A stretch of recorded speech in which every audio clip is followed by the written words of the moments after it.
पेश है हिंदी जबान में अपडेट। मोदी का भारत इसकी मुसलमान जनता के लिए निरंतर खतरनाक होता जा रहा है। भारतीय जनता पार्टी का शासन मुसलमानों को लक्ष्य करने तथा एकाकीकरण के लिए बहुत व्यवस्थित रूप से कानून बना रहा है। वक्फ अमेंडमेंट कानून मुसलमानों के संवैधानिक अधिकारों का खुल्लम-खुल्ला उल्लंघन है। वक्फ संशोधन लेजिस्लेशन भारतीय मुसलमानों की धार्मिक स्वतंत्रता पर प्रत्यक्ष आक्रमण है। मोदी शासन द्वारा प्रेरित हिंदू अतिवादी बहुत निर्भीकता के साथ निरंतर मुसलमानों को टारगेट कर रहे हैं। मोदी के सत्ता में आने के पश्चात मुसलमानों के विरुद्ध आतंकों में वृद्धि हो गई है। इस्लामोफोबिया बाहर की बात नहीं, मोदी के शासन में यह राज्य प्रशासित है।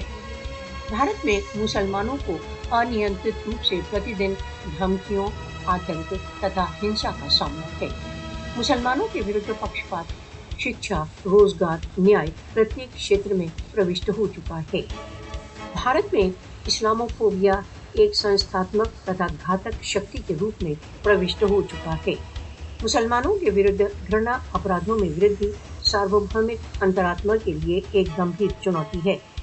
मोदी की निरंतर विकसित होती हिंदुत्व कार्यसूची विश्व शांति के लिए एक चुनौती।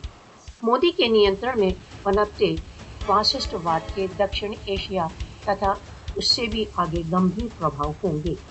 अंतर्राष्ट्रीय समुदाय को मौन नहीं रहना चाहिए, उसे भारतीय मुसलमानों के प्रति घृणा के बढ़ते ज्वार को रोकने के लिए सक्रिय होना चाहिए।